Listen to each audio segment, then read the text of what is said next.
Hola Madridistas. Welcome to the preview for the Sevilla game. Well, sorry about this 2 week absence. Of course, you guys know it was the international break. We had some kind of content plan, but then things didn't really pan out in terms of availability. But here we are, and we are well and truly back for yet another crucial period in our title ambitions. With the El Clasico looming right around the corner. So Farooq, correct me if I'm wrong. Is it just 10 days away? Yeah, it's roughly that because it was roughly 10 days, I would say. Fuck yeah. And we just have Sevilla and Braga, I guess, in between before we go to the Camp Nou, right? We're not welcoming the it's an away Yeah, game. Yeah. exactly, exactly. Ye- There is So yeah, there's a these small matter of Braga as well, and then it's the almighty clash. okay, I'm already nervous. So, but let's get started with this episode. Farooq, how are you doing?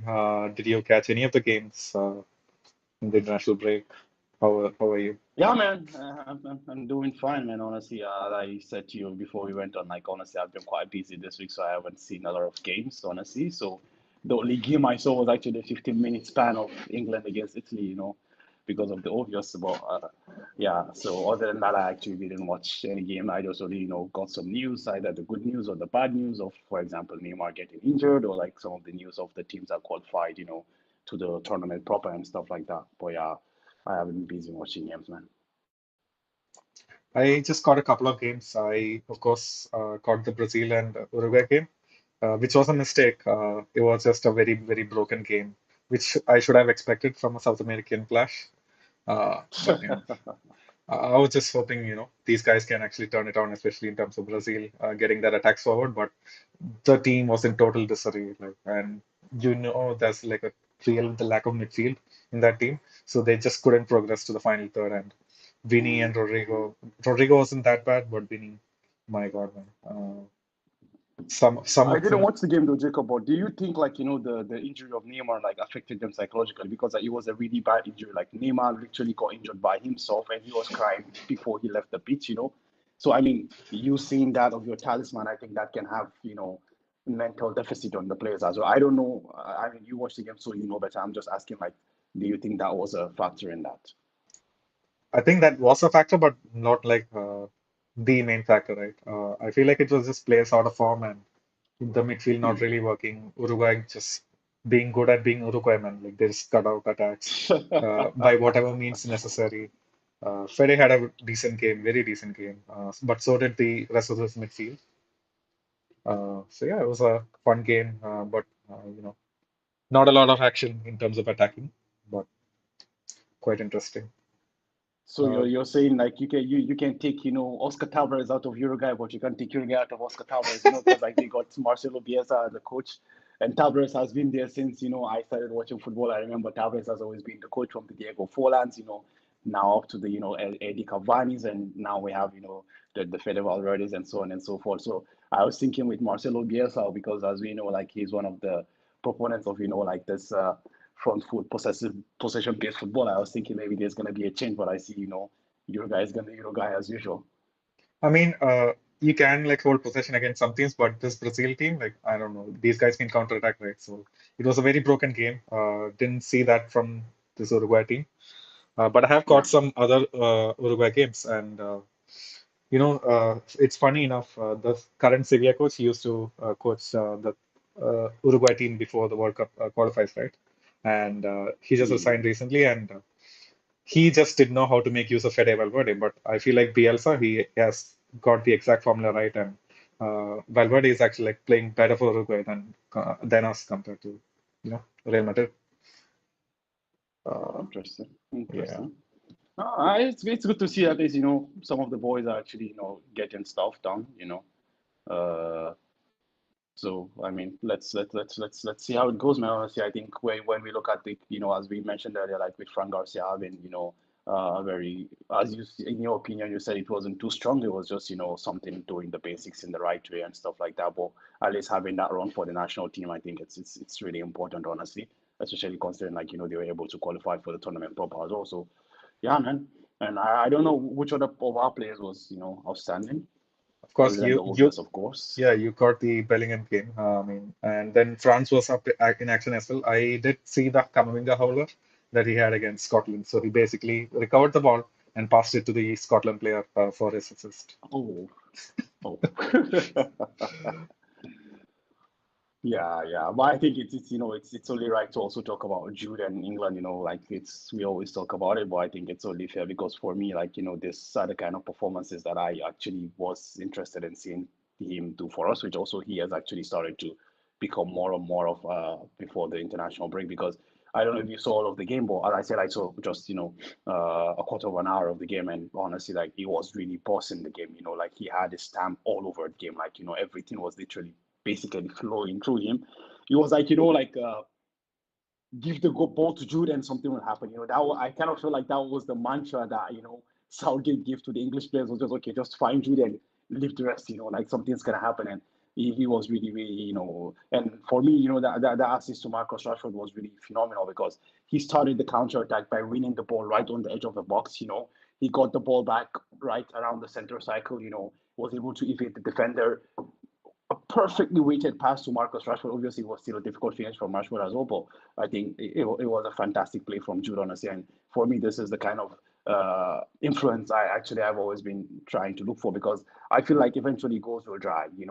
Honestly, goals will dry up. And for me, if at least for the first four matches, I didn't see you know anything special from Jude, like other than the goals. But honestly, like as I mentioned just before the international break, and even this game against Italy as well, I felt like these are the things that I have always be printing because I want to see that dominance, that performance. Because come on, like we've been watching midfields, like we haven't had a goal scoring midfielder since when like at best you have Casemiro scoring 5 goals a season, so our team has won, three peats with this guy. So we need someone to dominate the field, to dominate the middle of the park, honestly.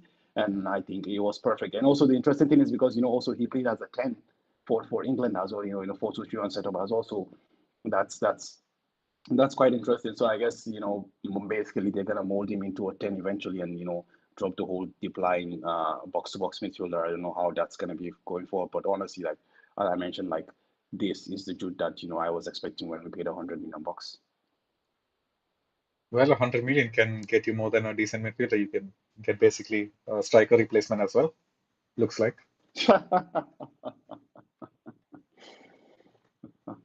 Man, Yeah, but man. I mean, it is. But I mean, the interesting thing actually, Jacob, is the fact that do you know who is the second highest goal scorer in the league? um, no. Is Jose Luis Felipe Mato, oh aka wow. Jose Lu, with 5 goals. So we can shoot on him all we want. Really, Lewandowski does not But have 5 goals? Is that what you're telling me? I don't. Maybe Lewandowski also has 5 goals, but like Jude is number one with 8 goals, and then like Jude has eight, right? If I'm not Yeah, mistaken, he has Jude, 8 goals in and the league. then Yeah. Oselu has 5. He is second. Maybe he's tied second with others, but he's second. Wow. Well, I guess that pretty much sums up our season so far. Without these couple of guys scoring in the goals, we found it really hard. Yeah, exactly. True talk. Honestly, true talk. All right. I guess we've covered the international break. Do you want to talk anything more, or let's just head right into Sevilla? Yeah, definitely, man. I just want to just put a anecdote there because like for me, I've always been Neymar's number one fan. So I kind of felt broken, when I got the news that he most likely has torn the ACL, and it's almost impossible for him to play the Copa now, and So it was already a already dual mentioned that. injury. He tore his ACL as well as his meniscus. I think he was it. I don't. I think it was a dual injury, but was it his meniscus? I'm not sure. I think yeah, it's the meniscus. Yeah, it's the meniscus as well. Because yeah, you're right. It's a dual injury because there's the holy trinity where you tear like the MCL, ACL, and the what's it called? I think the meniscus or whatever it is as also. Well, but fortunately for him, he had two of them. But I was reading something that actually said the problem is that when you have these two injuries together, like it kind of hampers the development or like the healing of one hampers the healing of the other. So like if you're not careful, it's something that can lead to a bit more permanent damage. So yeah, man, honestly, I just feel so sad for Neymar, honestly, because he I don't know. I just feel like he could have achieved more with Brazil, honestly. Although he's the highest goal scorer now, overtook Pele, but like he doesn't have that that he doesn't have that. In my opinion, at least he doesn't have the legacy that the Kakas and the Ronaldos and the Dinos left, with the team. Unfortunately, because yeah, it's just so sad for Neymar, honestly. But yeah, other than that, I have nothing to add, man. So what you're basically saying is Neymar not gonna feature for Brazil anymore? He's definitely not gonna make it for the Euros, right?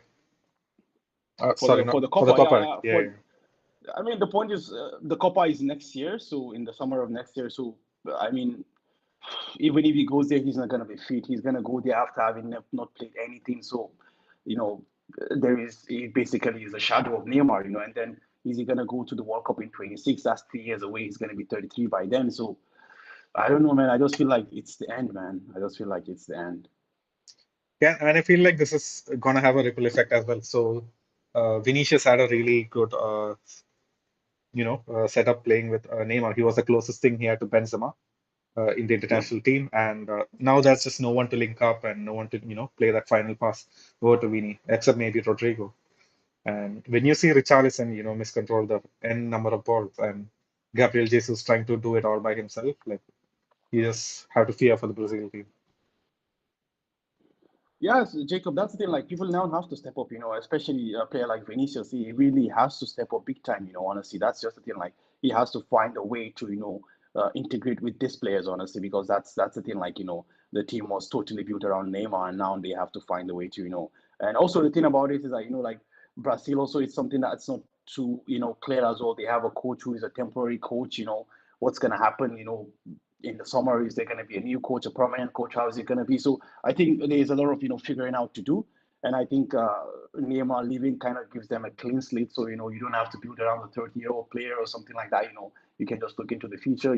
I mean, Richarlison, Gabriel Jesus, like they all have their qualities, different kind of players. So how is it going to fit in or not fit in? But one thing that is clear for sure is that Vinicius needs to take that big step, to become the main man for Brazil. Yeah, remains to be seen. Let's see how that goes, but let's come back to La Liga. We have to face reality. We have to get this out and make sure we don't miss out on the 3 point before going ahead and facing Barcelona.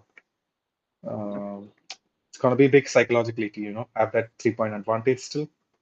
And but first we have to like finish off Sevilla, right? And Sevilla, they had their struggles last season, just starting out. I think they finished 12th in the league last time, but they could have like, just starting out the season. We felt like they could have been relegated, but then this quality finally shone through, and they actually went out and won the Europa League as well, beating Jose Mourinho's Roma with just no small task. Yep. And Farooq, tell me, man, like if you manage to do all of those feats, don't you get the benefit of the doubt for the next season? And even if you screw up big time at the start, won't you get the benefit of the doubt saying you can turn things around and not just get fired like mentally, but That's the thing, man. Like, football is a cutthroat game, man. Honestly, like it's as we've seen over and over again. Like, let's not forget those as well. We have Roberto Di Matteo won the Champions League with Chelsea. 4 months later, he's out of a job. So that's the thing, and I kind of feel the thing with Sevilla is that I think they're just seeing parallels with how they started last season, if I'm not mistaken, with Sam Paoli as well. So they wanted to avoid that, and it's quite early in the season. It's easy to get things back on track and what is on because you never can tell. Like you can't always repeat the trick of winning the Europa League to kind of save everything. So like right now you can get stuff, save at least save something and get back fighting for those European spots. Even if you don't qualify for the UCL, you can again try to get into the Europa League, Europa Conference League places and something like that. So I kind of feel like while I feel sad, I mean because this is what football has become. It's just no one gets that benefit of the doubt anymore. But you can also understand the perspective of Sevilla as well because you're thinking like, okay, what are the odds that we win again? Okay, yeah, we are Mr. Europa League, but what are the odds that we win this again? We have to try to find a way to at least consolidate our league form and see how it goes because I think Sevilla have a league record of 1 win in the last 5 matches, although they also have 1 lose in the last 5 matches, but they've drawn every other thing that is in between us also. And they've had games that are actually winnable games. So these are the things that you have to also factor into consideration as well. definitely. And right now, Sevilla are kind of an unknown entity because this coach, the new guy who came in, Diego Alonso, he previously coached the Uruguay team before he stepped down after the World Cup, shenanigans from Uruguay. So he is kind of an unknown entity. He hasn't had a lot of experience with club football. He's previously been coaches in the Mexican team, the Uruguayan team as well, before he actually became manager. So the thing with unknown entities is that they can either uh, have a really good run of form just starting out because of they're able to motivate the players, but then after which you might see the real effects of their management. Do you actually rate the guy? Were you impressed by Uruguay in the World Cup before? Nah, man, I think Uruguay underwhelmed a lot at the World Cup, and I think we also touched on that in the fact that his use of because he had a midfield engine of Rodrigo Bentancur and Fede Valverde, and his misuse of that midfield was quite alarming in my opinion. And also, this is the guy that was replaced by Phil Neville at Inter Miami. I don't know if you know that, but so that's the thing. Like he was the first coach I think that Beckham hired when they brought the club, and then eventually he was replaced by Phil Neville. So that tells you a lot about how bad of a job he did at Miami. But kind of as you said, that's the thing. Like it's not like we're followers of Mexican football or European football, so we don't actually know what he's made up of.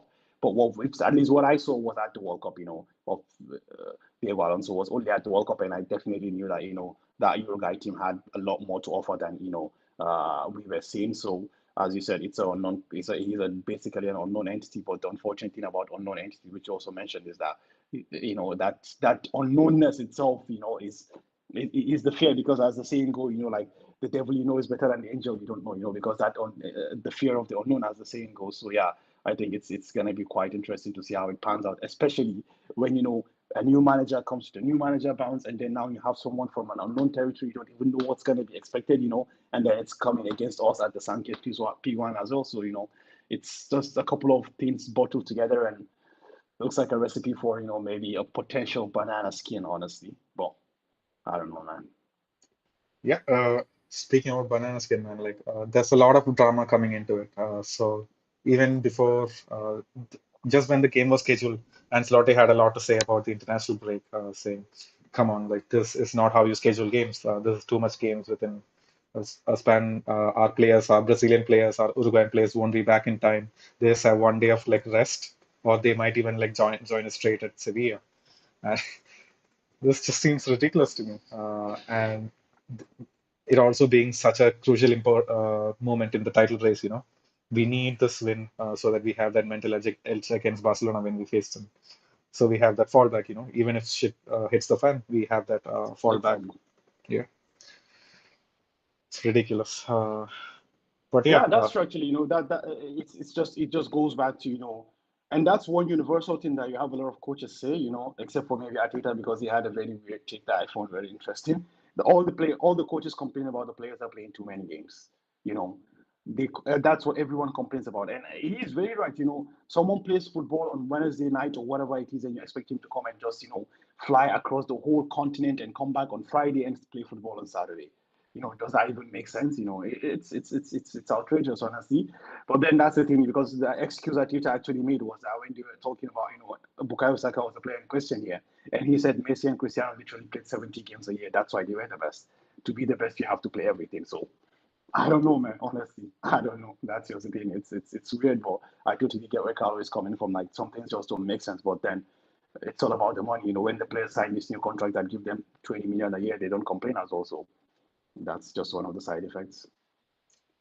yeah, I guess this is just highlighted since we already have a lot of injury issues, and then we can't afford to give these Brazilian guys and these people from South America a bit of rest, because they are our crucial starters. They are basically unstoppable. We have no one to come in and replace them right now.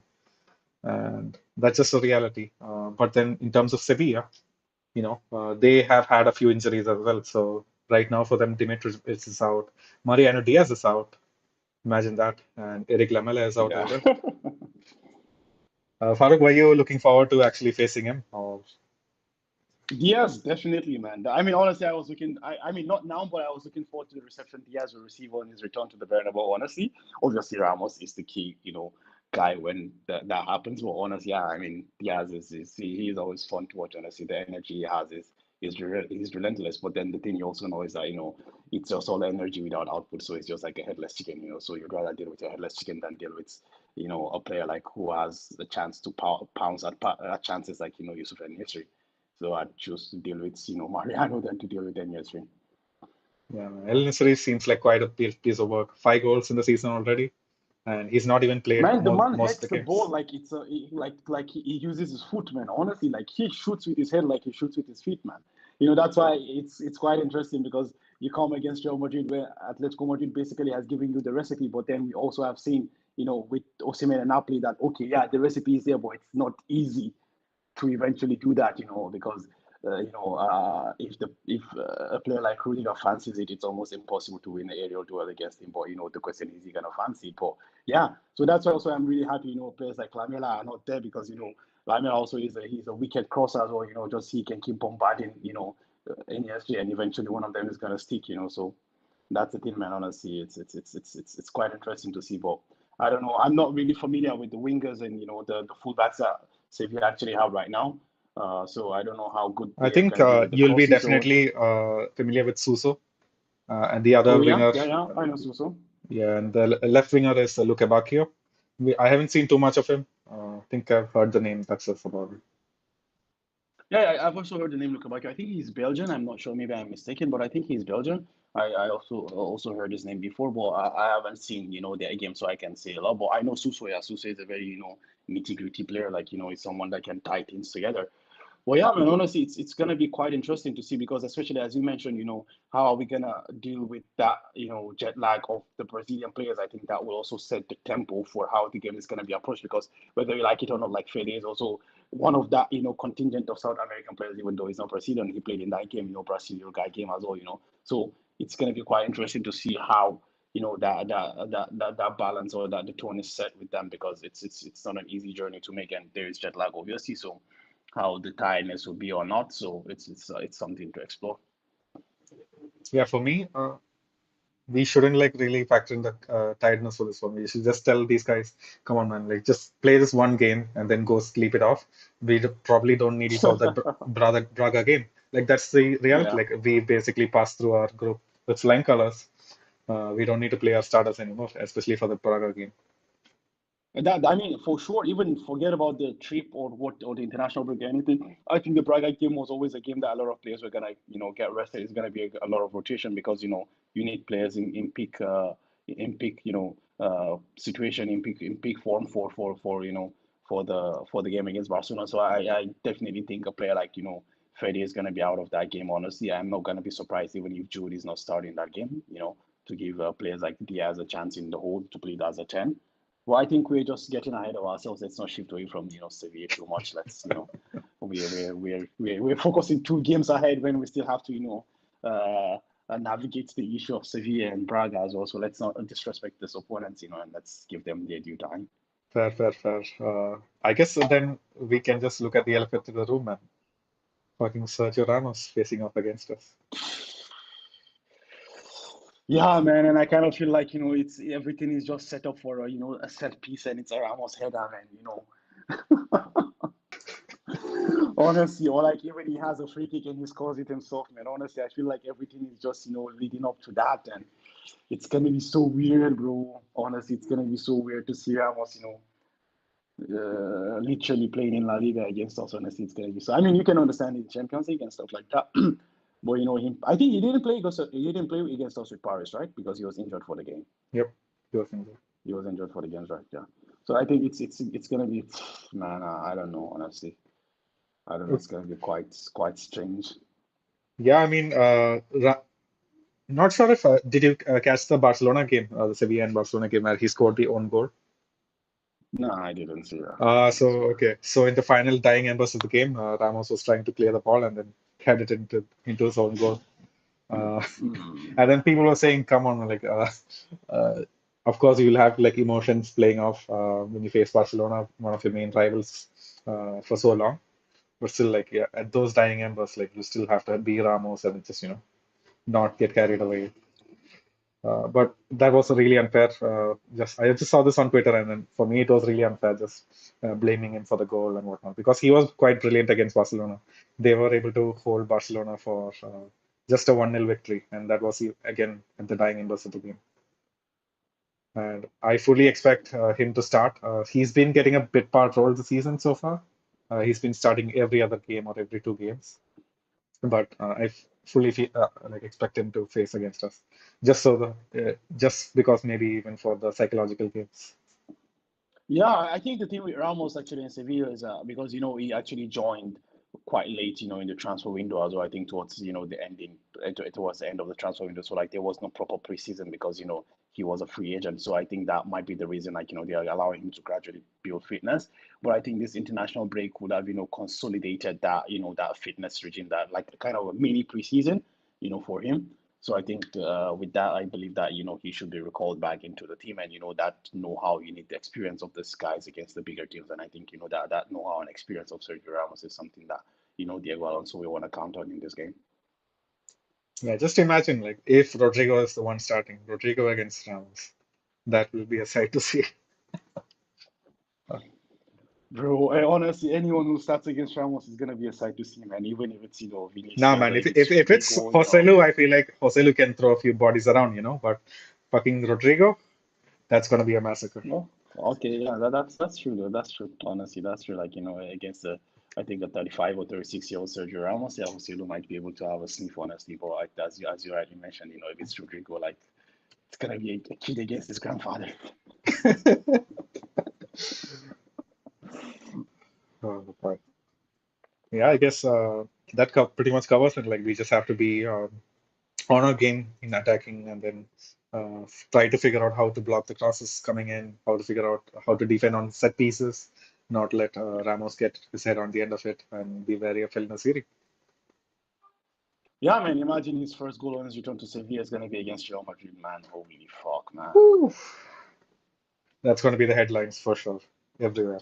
I mean, considering how we've always been like that, like everyone literally scores it, be it what if it is Kubo or what's I forgot the Arribas, name of the guy. Arribas at Almeria. In the past also we used to have Raul de Tomas, even Joselu. Like these guys, the Soldados, the Nagredos. Like that's how it just keeps going on and on. Like so I wouldn't be surprised. Like if that's the script that has been written. Given the fact that Mariano Diaz, the probably primary protagonist you will see will score against us, is out of the team. So, the next thing now becomes, Sergio Ramos, and we know his tendencies, for headers and dramatic goals as well. So we shouldn't be surprised. yeah, yeah. I'm gonna get nervous at minute 90 to 48 for sure. Nah, man, that's a special moment, man. That cannot be replicated, man. Even if you wanted, you wouldn't, ruin that Yeah, memory for us. yeah. That's the question, right? Or do you actually think he's gonna celebrate if he scores against us? No chance, right? No, I think Ramos doesn't. No chance, man. No chance in hell, man. Yeah. No chance at all. Yes, I maybe mean, an it's not like emotional. I mean, if he was a Garrett Deal, maybe he will celebrate because the fans, he had a fallout with the fans upon leaving, well, like when he Hmm. was going to leave the club. But I think for Ramos, like a lot of people were actually sad that he left the club. So Exactly. I think because of that, I believe, and I know he also calls Real Madrid home as well. So he's not gonna do that. Yeah, man. And do you agree with like the timing of when Ramos departed? Do you feel like he had one more season in him, or he just left at the right time? I definitely thought he had one more season in him, but then what the thing now becomes is like he had one more season in him, but the way he had one more season in my opinion, was not as a starter. It's similar to what Modric is right now. But the Mm. question now become like is what would have been Sergio Ramos's reaction to that? We never can tell. And then also when we consider that the season before, not even that in that year, I think it was 2022. Ramos had played just 3 times for Real Madrid in 2022. Before he left eventually. So sorry, it was 2021. He left in 21, not 22. Sorry, he left. So he played just 3 times, either 3 or 4 times. I can't recall it, but he played a very few number of times for Real Madrid before he left. So that kind of showed like maybe while he might still be tactically adept at the game and stuff like that, but like physically like time was catching up with him. Because we know he's a very all action defender and stuff like that. So I kind of feel like the club got rid of him at just I think got rid is a very harsh and negative term, Yeah, but like he left the club at the right time, I would say. exactly. I totally agree. And I guess history just speaks for itself, right? And he didn't really have the best stint at PSG. Exactly, exactly, exactly. Right, man. I I mean, that's the thing. guess. When you look at all the big players, when they leave, like it's always downhill, man. You even look at Cristiano's issue as well. He left and now he's in Saudi Arabia. So I mean, we look at even Varane as well, and even Casemiro to some extent. You just look at it, and it's Varane is almost unavailable for 50% of the matches, and Casemiro is just a red card in the waiting. Like he gets what he plays one good game, gets a red card in next, he misses the next four game, comes back one good game, one red card, misses. You know, I think this It's season insane. already Like, has two red how cards. does a player go from being known for avoiding red cards to getting a red card every other game? Exactly. Exactly. That's the thing I said, like it's just downhill. Like, although I do believe Casemiro still has a lot to offer, like he's still a fantastic footballer, but I'm just saying, like, that edginess to him has finally caught up to him, as also luckily for us, it's not with us again. So, that's the thing.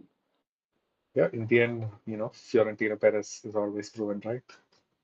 Exactly, man. Exactly.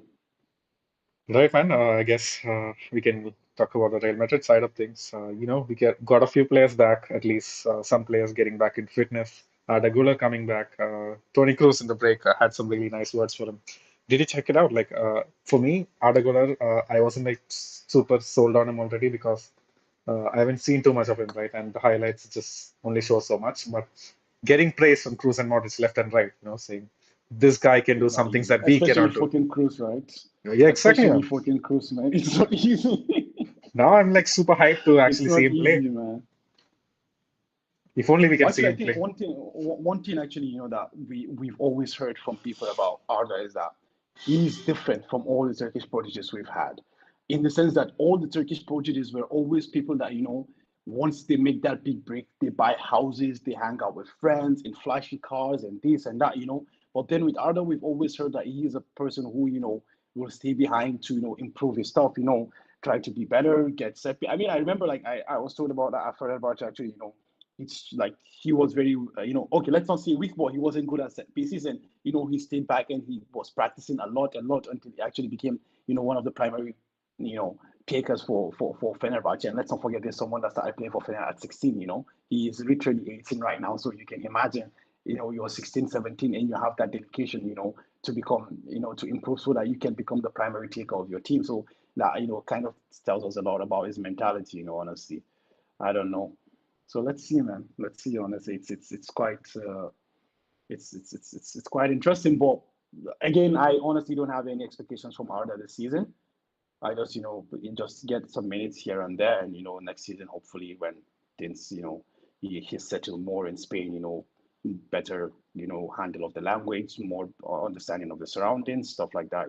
Because eventually that's just the thing. I don't think Arda also was bought for today and now, and I think he was bought with future in mind, and I think there's someone that has played very very few amount of football in total. So so I think with this injury, I think it's gonna be very good for him. Like a bedding in kind of, it's gonna be like a preseason, like but not a preseason, but like a preseason of an introduction to Real Madrid kind of thing. I don't know if that makes any sense. Man, so I was seeing this conversation on Twitter. It's like Antonio Pintus already broke this guy a couple of times. Now Pintus is gonna give him a fitness regimen again. Are you like worried that he's gonna get broken the third time? Nah. If anything in Pintos we trust, man. I mean, the point is to build something, you have to break something down, right? So if he has to get broken to get stronger, so be it then. Exactly. But then also Turkey qualified for the championship, and I was having a conversation with a friend, and they were like, "Please, please, you guys should play this boy so he can come into form at least, so we can have at least an X factor going into the tournament." And yeah, for them, Arda is a really, really important proponent for their chances at the Euros in the summer. But then let's see. Yeah. So the news is that he might be coming back the first week of November, if I'm right, or maybe in the second week. Let's just see. But speaking about players who did come back, so Alaba is again fit. Do you think he starts for the Sevilla game, or who else do we have? Like Xiaomeni is going to start CB again? I don't think so. I think because it was an international break, so I think David Alaba, if like should like back to fitness, maybe he doesn't play the whole game. Just plays a certain amount of game, because the point is you also want him to play into fitness, come with considering the giant fixture we have around the corner, which is basically next weekend. So okay, actually this weekend is not here yet, so it's the weekend after. Yeah, yeah, It's the weekend after, so you want him to be there. So I think he's gonna see some time. So I think he starts and he gets off like in the 60th minute or the 55th minute or yeah. And Hoke says after the international break in November for Rata, so not exactly in the first week of November. Okay, okay, okay. Well, I mean, let's see, man. I think it's fine. Like I think there is no rush. At least that's what I think. Because right now it's a really stacked midfield anyway. So there is no rush. I think allowing him to easily and gradually settle in. I think that's just the best. Back to full fitness, get the form, play 5, 10, 15 minutes here and there, and then eventually the cup games roll around. Because if I'm not mistaken, December, January we have a lot of cup games. That's where you keep playing the Copa del Rey every midweek. So I think when the Champions League is on break, so I think that time he can play himself into full form and fitness as well. Yeah, totally. So yeah, with regards to the other people who are actually missing out, Andre Leonin is out with a back injury. Of course, we know that. Man, that guy can't catch a break, not even as a reserve. Oh, unfortunately, man. I'm wondering like how do you get injured as a? But then was he playing for Ukraine when he got injured, or was he injured before the No, international he break? doesn't play for Ukraine at all. I guess he went up for the international break, but then he wasn't starting again. He was a backup. Oh, wow. So you get injured while in training. Fucking hell, bro. And again, as we know, Nacho's out because of the red card. Eden Militao, Thiago Courtois out until the next year. So I was reading, like, is Nacho gonna be back for the Barcelona game, or is he still out for the Barcelona game? I heard, no, he got his suspension reduced, so he's going to be back for the Barca game. For the Barcelona game, okay. Because I also heard like some noise from some Barca people, so I wasn't exactly sure. Is it like are we appealing to that, or like has it already been appealed and it's approved or something? I wasn't exactly sure. Oh, Well, it's great to have Nacho back for the game. yeah, I That's just a saw it good on sign. Madrid's own. I didn't read into the specifics of it. But yeah, maybe you're right. We just went for an appeal. I'm not sure about the results, but from what I've seen, I think Nacho is gonna be available for the Clasico. Great, great, great. So at least we have alternatives of the bench in case if shit hits the fan. An alternative that is not named Kamavinga or Chouameni as well. Mm. At least in the defense, when shit hits the fan, so you have solid players there, and that's good to know. That's good to know. Yeah, yeah, and I guess that's pretty much it. So we Like, know for let's sure. for sure, Yeah. Alaba's gonna start. For sure, okay. So let's just get into the lineups. Okay. We have our only goalkeeper in the squad, Kepa, Oh, uh, and yeah. So Looney is not starting then. Okay, poor Looney. and then at right back, man, Carvajal had a busy international break as well. So you think Yeah. Lucas Vasquez should start with this one? Or no, No, no, no. I it's think too the midweek important is of a there game. for Lucas Vasquez. Yeah, Lucas Vasquez starts at the midweek against Braga. Mm. And then at CB, of course, we have no option. We have to play Rudiger and Alaba. Alaba might get like subbed off, and Chouameni might replace him or someone else from Castilla, but not Yeah, sure. exactly. But No at Castilla, man. So they're gonna just yeah, but that's true actually. Nah, but against Sevilla, I don't think they throw in a Castilla player, man. I think he just goes and one of the players just rolls over and try to fill that position. Maybe Chouameni, who knows, maybe even a Mendy as well. So I mm, think that's something like that. yeah, and at left back is where we actually have options. And do you think Fran Garcia is gonna win himself back into the lineup, or just give Camavinga a bit of break? Yeah, I think they give Fran this game as well. I think they give Fran starts this game. How about Honestly, I Mendy? think What's up with Mendy? that's a very good question, bro. I don't know, man. I honestly don't know. I really can't. Okay, I'll post this question to you. Let's say Camavinga does not start. Who will start? Is it going to be Mendy or is it going to be Fran? Fran, right? For me, it's going to be Mendy, man. Like, I don't think Ancelotti trusts Fran at all, uh, and especially for the Sevilla game where we need the 3 points before the Clásico. I feel like Fran is going to get the start for sure against Braga. All right. But yeah. Actually, when you say it this way, it's logical. But then eventually, I think like eventually, it's just gonna become a Wenger again. Come on, guys. Oh boy, did you hear Kamavinga's comments in the international break? He basically said, "Please, I just hate playing at left back, but I just have to do it for Real Madrid because I won't start That's it. otherwise." I mean, come, do you think Carlo gives a shit about what he says? Like the point is, we play. That's just the thing. And yeah, that's I mean the thing about people like Carlo is that you just can't fucking talk back. You play Mm, as a fullback, si signore. You go. Just there is no discussion there. This is what is happening. Yes, sir. Bye bye. mm, So that's the thing. But honestly, like I do feel like unless Tchouaméni is playing the centre back position again, I think like Kamavinga starts as a fullback. Honestly, but if Tchouaméni is playing the centre back position, then Kamavinga starts in the middle of the park. But I think Alaba plays, so I think Kamavinga also plays as a fullback again. But then the point you were making earlier actually makes a lot of sense in the sense that you play uh, Mendy at the weekend because of you need that defensive. Is actually in the comments. He's keeping us honest. He says Nachos is available for the Clasico, no doubt about it. And he Mm. said that Lunin is actually back in training. He just checked. Oh, Not that it he's matters back to see. anyways, but No, he's back to save our lives, man. What do you mean it doesn't matter? Who's gonna keep the benches warm, man? We need someone to sit on the bench so the winter is coming, oh, bro. winter is coming. Winter is coming. Oh shit. That is peak, man. But anyways, at least the Copa del Rey games are, gonna roll out, and hopefully Lunin gets his run of games then. Yeah, man. Hopefully, man. Fingers crossed. Like I mean, the Copa games, Mm, I hope we can get something done, and hopefully because the deeper we go, the more chances of playing he has because yeah, it's just him and Kepa, so there is no other alternative there. Hopefully he can get some game time and also build on his confidence and hopefully be available for a transfer in the summer or something 100, like that at least. yeah, 100%.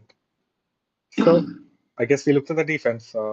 When it comes to the midfield, Tchouaméni is undroppable. He's got to start. Cruz Yep. did not have an international break. He's probably like fresh and ready, and he should start. Him being the best passer on our team. Who else is going to start? Do you think Valverde actually gets a rest and someone like Ceballos or Modric comes in? Nah, Federico Valverde, bro. Pedro Valverde? Yeah. Yep. Cross Chouameni, Fede. Yeah, especially if Cruz plays, I feel like we can't take the chance and not have Valverde on the pitch, Yeah, totally agree with that, bro. Totally agree about Chouameni, Fede. Best and partners for Cruzman. At least that's what we've seen so far. right, and we've got to put in Bellingham as well. Within the midfield, right? Just from what we've seen in the last few games. So Yeah, I mean, the thing is, like, it's a 4-3-1-2, so like there's a three midfield and then there's a one midfield, which is a diamond midfield, which is basically a free roll kind of thing, ish. mhm. And that's good. But with Camavinga playing, he tends to start a bit more on the left. So I don't know what shape this is, but yeah, like, I know we have two strikers or no strikers at on the pitch at the same time. So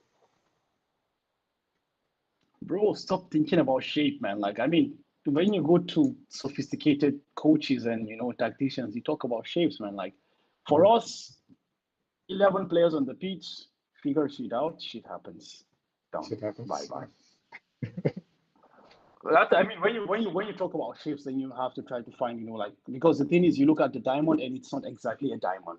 And that's at least one thing I've seen is that it's not really a diamond. It's just a bunch of intelligent players trying to interchange positions, fill gaps, finding empty spaces, filling those empty spaces, so stuff like this. So it's not really a diamond as you would have, like we used to have, for example, with Isco at the tip of a diamond. Like it's not really that kind of diamond, honestly. Mm, for sure. So Bellingham is not gonna start. No chance for Brahim Diaz. Yeah,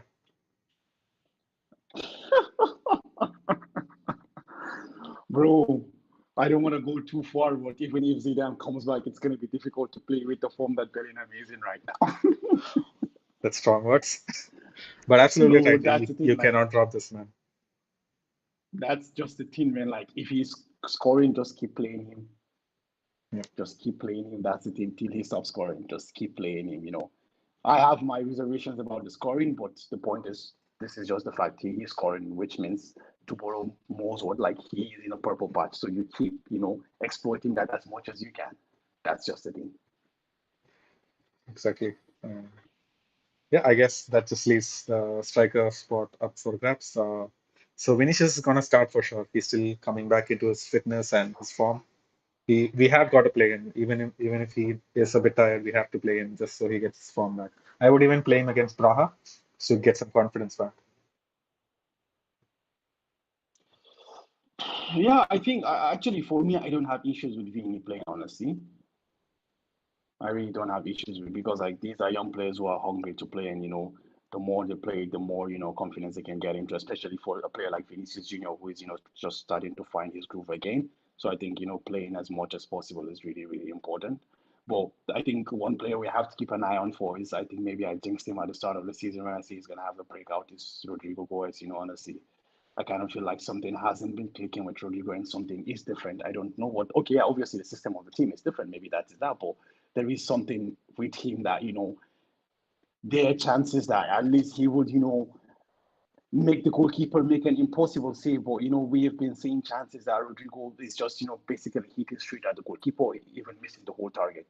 So I kind of feel like there is something wrong. That okay, the system is changed, but there is something different, with him, which I still cannot place my finger around. And I really, really do hope he gets back into that. So I don't know. Maybe it will require I don't know. Maybe even a 4-3-3 or flat 4-3-3. With Jude in the middle of the park. With Kroos and Tchouaméni as well. To give Fede a rest eventually. Maybe a flat 4-3-3 can be with Rodrigo, Yeah. Vinicius, and Oselu. But then obviously I'm just speaking from hypothetics. I know that Carlo is not gonna do jack shit, man. Yeah. I'll ask you this, right? For me, it's not just about the scoring. I feel like Rodrigo has lost a bit of step on like what exactly to do in the final third.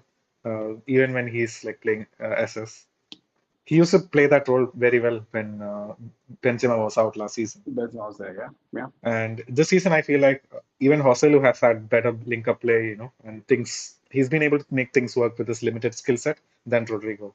He just hasn't been that effective in the final third at all. Just take away his lack of scoring boats. Even then, he has not been that impactful. I would say like maybe there's this thing about trying too hard because I think when Vinicius was injured, I kind of feel like Rodrigo was trying too hard in certain situations. He was always just shooting from every angle. He just gets the ball, he turns, he tries to shoot. Like as you mentioned, that link up was totally non-existent. So I kind of feel like it's just about trying too hard or trying too much. This might be something like that, honestly. So that's why I actually mentioned maybe going back to a more flat 4-3-3, which he kind of, feels more comfortable and at least just, to build some confidence, to build some morale and stuff like that. So that's what I'm thinking, honestly. But I don't know, eventually if that is what's going to bring him back. But as you also rightly point out, it's not just about the system. It's about the fact that, the little things that he used to do in the past right now are not existing there at all. So that's why I mentioned that I really, something happened that I don't know, because we don't know what happens, behind the scenes and what is not. But there is definitely a difference, right now to Rodrigo, honestly. There is definitely a difference. Yeah. Okay says it's probably father and son feuding with Ancelotti. So father being Modric and son, of course. Oh, okay. So what's the story with Modric? Do you think he's probably gonna get a more important role than Ceballos at least for this game? For this game, yeah, I think he might because I think Modric was away with Croatia again, right? If I'm Yep. not mistaken. Hmm. So that's the thing, like it's not easy. So I think he will get a role to play, but I want to believe that against Braga and against Barcelona, he's gonna have a more important role to play actually. Yeah, it's gonna be So important against Barca to calm things down. yeah, so that's the thing because I think the international break also takes a bit of a toll. So I think you just have to give that recuperation time as well. Like he's no spring chicken anymore. He's just 38 years young, so you have to manage him as best as you can. So I guess we still not like answered who's going to start alongside Vinny, right? On one hand, you need to give Rodrigo a bit of game time just so he can get his confidence back or he can like get into the groove of things somehow in this one game and turn things around for the Clasico. On the other hand, we have a striker who is in form. You were mentioning it before the pod began. He's like the second top scorer with 5 goals in the league already, Joselu. And do you think we should just play him and keep him warm for the Clasico? Definitely, I think as much as I would, love for Rodrigo to start this game and get a bit of rhythm, I think just it has started to click with Joselu in the team. So I think I wouldn't say it has clicked yet, but it is showing a lot of promise, with Joselu in the team. So I will just continue with that, honestly. I will just continue with that because whether you like it or not, here or there, like he's just getting the goals. Obviously, as we've seen, also he misses a lot of chances, especially when they come, with a lot of time to think and stuff like that. But eventually, this is what strikers do. You give them a chance just one chance, one goal, like in just in a split second. But when you give them a lot of space and stuff like that, he overthinks it or something like that. Well, yeah, man, I think it's working with Oselo so far. Like, or rather, it's starting to look like it's gonna work. So I think it's just best to keep the momentum going into the big clash at the weekend after. So I will continue with that, and in the middle of the week we can see how we can shuffle around to accommodate Rodrigo as well. Exactly. I totally agree. And Hoke has something to say about it as well. He says, I think Joselu will start alongside Vini. Bellingham, Cruz, Modric, Tchouaméni, and it's going to be Mendy, Alaba, Rudiger, and Carvajal in the defense. So he thinks Modric and Cruz will start alongside Tchouaméni and Bellingham. I mean, it's a hard one. Like, I don't see that happening, to Very be honest. strong, But very it strong. it kind of it kind of makes sense just with the fact that Fede needs some rest. Yeah, I think that's the reasoning behind also Mo's decision, comments there. I think, but I just feel like Freddie is gonna play. Honestly, I just feel like I see Freddie starting ahead of Luca. Honestly, but Mm. let's see. Like, I mean, that's also not a bad one. Honestly, that's also not a bad one. But also, Luca has been there, having his exploits for Croatia as well. Although they're also in a very tight spot to qualify for the Euros as well. But let's see. I'm not too Absolutely. sure about Modric starting. Well, yeah, that's fine as well. That's the thing. In the middle of the park is where one place that you have no complaints at Real Madrid. Whoever starts is fine. Exactly. Right, man. Let's slowly begin to wrap this up. So before we do that, you want to give your predictions? Actually, it's quite interesting. I saw Real Madrid have 5 clean sheets in 8 games. Yeah, yeah. I'm We're like, what the always fuck? super Like, negative. how did that happen? I was like, how did that happen, man? Come on. We have been shitting on Kepa even before he signed, man. How do we have 5 clean sheets in eight Feel like games? Rudiger has a lot to do with it, to be very honest. I totally agree with you. I totally agree with you, honestly. I share your sentiments there. That's why I mentioned, if Rudiger is up for it, honestly, he's a very, very difficult player to beat, honestly. But the question now becomes, when is he up for it? Why is he up for it? How is he up for it? This is, all this question that you have to answer one after the other.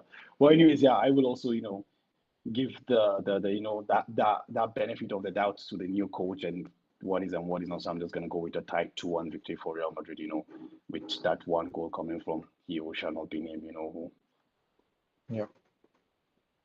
I think that's a fair shout. Again, Hoke pointed out, El Nesiri versus Kepa, there ain't no clean sheets coming. I would totally I agree think with one of that. Sergio Ramos against Kepa as well, man. A clean sheet also is. Yep, it's going to be a hard one. Again, a former Madridista, it's not looking good. However, I think we Yeah. have enough in the bank, and the players are going to give it one last push, and then before facing off against Braha, I think we have it in the bag. So probably, I'm not going to say a 3-1. It's going to be a 2-1 for me as well. It's away. It's like away the Sanchez Pijuan. It's not going to be an easy game. The crowd is going to be against you. Vinny might get frustrated for a bit, but we are going to find a way because we have one man among us. Jude fucking Bellingham. True, true, true, true, true, true, true. Yeah. I think similar to all the games we've seen, like, the first 15, 20 minutes might be a bit cagey, and they might come out very strong, which is something that we've seen, this season. For some reason, we start games very slow, but I think eventually the game, will take a turn when, we have our first big chance or something like that, or we score against the run of play or something like that, or even maybe they score first. We never can tell. But I just think eventually the game will settle back to the to the normal, and the quality will shine through eventually. Yep, absolutely.